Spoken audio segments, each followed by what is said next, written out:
तमाम sleep disorders जो आपने मेंशन किए हैं, इसके अगर इंसोम्निया से कंपेयर करें तो how are these disorders different from insomnia? तो इंसोम्निया में लोगों को नींद नहीं आती है, मतलब रात में भी नींद नहीं आती है और दिन में भी नींद नहीं आती है।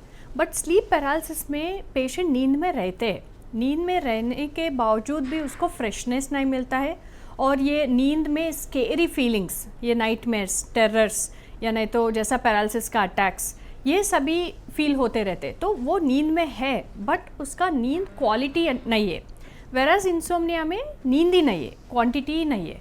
और जिसको भी ये स्लीप पैरालिसिस का प्रॉब्लम रहता है ना, या नहीं तो अदर स्लीप डिसऑर्डर्स रहता है, नाइटमेयर्स, नाइट टेरर्स, ये लोगों में बहुत टेंशन बिल्ड होते, मतलब कैसे भी जैसे भी ये रात होते जाते हैं ना, तब उसको एंग्जाइटी बिल्ड होता है कि अभी रात हो रहे, मुझे ऐसे ही ड्रीम आता है क्या, कोई आके मेरी गला दबाते क्या। तो उसको नींद को जाने के लिए उसका स्ट्रेस रहता है, और वो स्ट्रेस को हम बेड एंग्जाइटी बोलते हैं। इंसोम्निया पेशेंट्स में भी रात होने जैसे जैसे रात होते रहते हैं ना, उसको थोड़ा स्ट्रेस रहता है, बट उसका स्ट्रेस लिमिटेड है कि मुझे नींद आते हैं कि नहीं आते, बस। बट ये स्लीप पैरालिसिस और अदर डिसीजेस में उसको टेरिफाइंग लगता है, बहुत डर लगता है।